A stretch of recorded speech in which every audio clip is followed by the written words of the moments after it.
insecurity. Whereas you're having a tough time, but you're doing something you love, and that's like what you're only focused on. That's your career. And just like, man, this is hard and I'm tired, but it's something that I continue to love. And if you're lacking like that passion, like life's just gonna get 10 times harder. You know, I think that could be me just being an idealist, but like I think it's necessary. That's funny because like Sparkle and I talk about that a lot in our room. Like we talk about how the things that we're into aren't traditional. Like, I mean, they're not really traditional. Like making clothes, making lip gloss. Like it's always like, oh, well, you need to go to law school. You need to go to med school. You gotta have a backup plan. Right, yeah, you gotta have a backup plan. Right. But this is my backup plan. And that's exactly what you need. Like honestly, I'm taking this career development class just because it's one credit and it's in the U College. But like I remember someone was like describing a career as something that like they were trying to describe the difference between like a career and not a career, and someone's like a career is something that fulfills you, not necessarily something that makes you money. So I was just like, I mean, I guess that's true, because people can say like, oh, my job is like, I don't know, I'm a lawyer, I'm an accountant, that's my job, but like, is it fulfilling to you? Is it something where, you know, and like if it is, like that's great for you, but personally that's not something that's going to be fulfilling to me, therefore I don't want it to be my career. Yeah.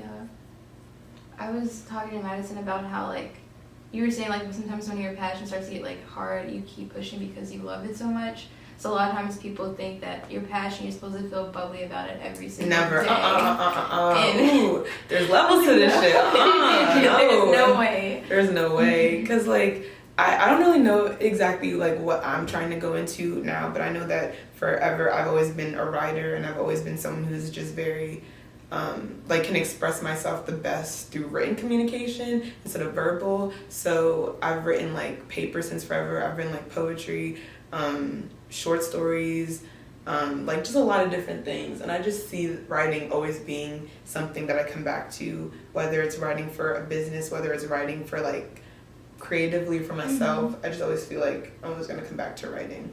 And I always, sometimes you hate what you write. I'll be like, damn, I sound like a stupid bitch. Oh my God, like this is terrible. Like I don't like this. Or I don't feel like having to like be introspective in order to like write what I'm feeling today. I don't feel like it, just stuff like that. Like I don't feel like it today, and like that's okay, because like maybe in another day, tomorrow, 5 hours from now, like you'll feel better. Yeah. So it's like hills and valleys with that, you know. Oh yeah.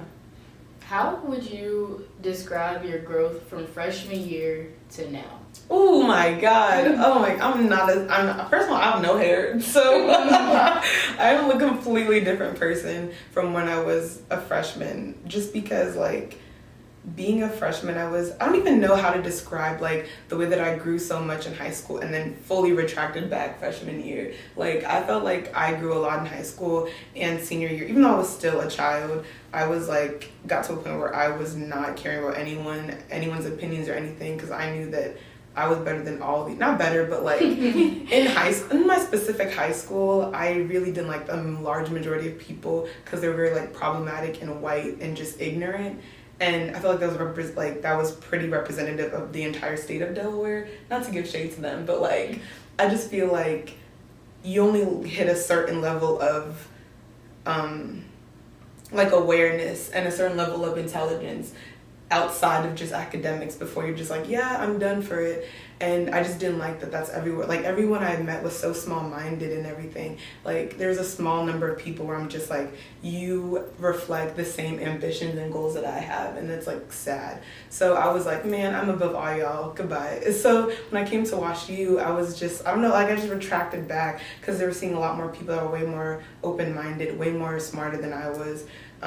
Way more well-spoken, way more experienced than I was in like all these different like facets of life. So I was like, oh, I'm just gonna go back to myself, and you know, and I feel like freshman year I was like scared to tell people how I really felt, scared to be like hold my ground about stuff. I was really scared to I don't know, like just be on like the opposing side of people, but like of like black people, because there was way more black people here than there was in my school, and I was always used to just always being the right one, always being the one that people listen to, just because like I'm just more aware of things naturally as a black person, as a black woman, than like all my other like white male counterparts in high school. Whereas like now it's like I'm actually learning stuff from other black people that I need to like think about within myself. And one thing is, I came into freshman year being like, yeah, I'm super straight, and that was just such a lie. Like I think the biggest thing is that like I felt more comfortable in my sexuality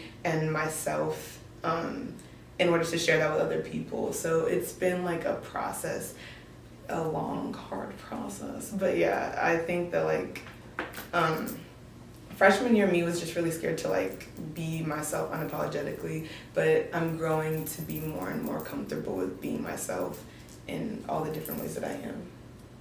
What's your sign? I'm a Sagittarius. Ooh, you know, love that. I'm a Sagittarius sun, Libra moon, and a Libra. Taurus rising. So I got a lot. Someone said that I seemed like a very complete, balanced person when I told them my chart, and I said, wow. I don't feel like that at all, but thank you. You are honestly one of my favorite juniors. Like, really? Yeah. Wow, thank you. I don't think myself as a junior. I don't even like, remember girl, when I met Efua. I just know you. I I don't remember when I met you either. I don't remember when I think, Black Anthology. Yeah. I don't remember how I met you, but I remember I met you in Black Anthology, and I just remember you was always on some bug shit in Black BA too. BA was so fun. Oh my gosh, yeah. Every time we would be in practice, like, I would just be looking, like, I'd be confused sometimes. I'd be like... She'd be look like...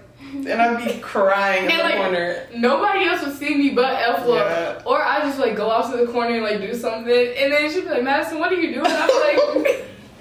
I always saw her. And I was just like, how does no one else see the fool that she is, man? But it was my favorite. It was honestly my favorite times in